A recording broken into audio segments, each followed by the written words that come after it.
Hi guys, so today's video is going to be on a notation style that was sort of popular from the late 1700s up through the early 1900s that used letters and numbers in place of grace notes essentially, but used real notation for primary notes, which is kind of a funny way to go about it, but it was prevalent in Italy, France, the United States, and even some places in South America. So it really was fairly well used throughout history, but not anymore, fortunately, because it's also kind of vague. Now, I have a book coming out pretty soon, which you've probably heard me talk about if you've watched my other videos in the past year. It's called Rudimental Grand Tour. It's coming out with Mel Bay soon. I still don't have a date. In there's a whole bunch of proprietary rudimental drumming notation styles that I've had to translate into American notation. And this is a pretty common one. So we'll just talk about it with some background. You can kind of read it, but you do have to make a little bit of an assumption sometimes as to where these grace notes or rolls actually start. So I think this notation style is from the Italians originally, but I can't prove that. Italian drumming was really organized in 1775. A mandate came down from whoever that all the regiments had to become standardized, and the notation style probably came from that mandate, but I've never actually seen that mandate, so I don't know. But the first time I've seen it in Italy is 1803, and it was already in use, fully formed, no explanation. So I just have to assume that it comes earlier than that because it just must have previously existed for it to be shown without any explanation.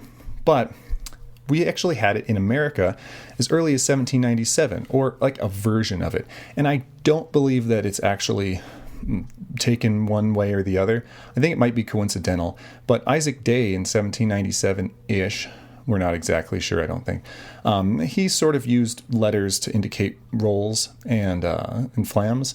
And then again, Charles Robbins used a very similar thing in 1812. But again, I don't know if it's related to the Italians. So the French got in on this idea in about 1831 with this book called Batteries et Sonneries, and it's very similar to the Italian, but slightly different. And they probably almost certainly got it from the Italians and just altered it.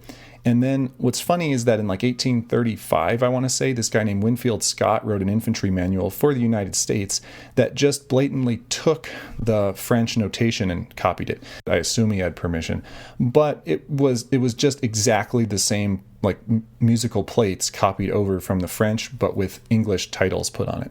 So the United States official military manuals continued to use this style up until I think 1916. So we really latched onto it. The French kept using it for quite a while up through the last one I've seen is 1910. So it was on both sides of the Atlantic. The Italians used it up until about 1914, as far as I can tell. Maybe longer, but I haven't seen anything later than that. And then it sort of dies out everywhere. I haven't seen any example from anywhere after 1916. So sort of the World War I era, people stopped doing this. It also shows up in South America, in Colombia. In 1862, there's a book where they clearly copied the French, just like the Americans did. And then in 1875, in Argentina, there's a book where they pretty clearly just copied the Italians, more directly than the French. So this was in use at one point in both North America, South America, and also in Europe, where it was probably invented originally. And it's just kind of weird. So the main problem with it is you have to guess where the figure starts. So let's say you have a 5-stroke roll indicated. It would typically be let's say a quarter note on beat 1, and it would have a 5 or a 5R or something like that next to the note. And then you would just have to assume that the 5-stroke roll starts before that note, that is the 5th stroke, but it doesn't say where it starts. So somewhere between the previous stroke and the stroke that it's indicated as the end of the 5. You just have to plug it into that space and make some assumption, or learn by rote from someone who knows where that roll actually starts. Flams work this way, but of course flams are short enough where there's not much debate on where they go. But roughs, drags, other types of figures all have some ambiguity as to where they start and only certainty as to where they end. So of course, we don't use this anymore. So if you know how the thing sounds, it actually makes a lot of sense. It just reminds you what type of roll or other ornamentation goes with that ending note.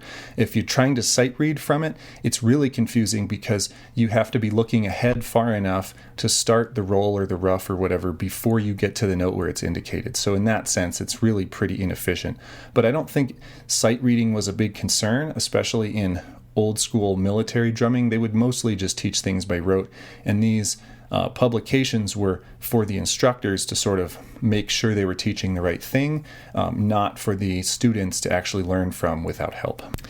So, in any case, this is just one of many, many, many strange and unusual, from an American perspective, types of notation styles that rudimental drumming has been written in the past. And in my book, I have, taken the time to translate all of them into regular American notation to the best of my ability, with, of course, some assumptions having to be made along the way, because it is often very unclear. But also in the book, I've left some examples of the old school notation. Anyway, that's it for today. Hopefully this was kind of an interesting look at something that we don't do anymore for good reason, but was done for well over 100 years in a bunch of places. Check out my book when it comes out. Thanks for watching. See you guys next time.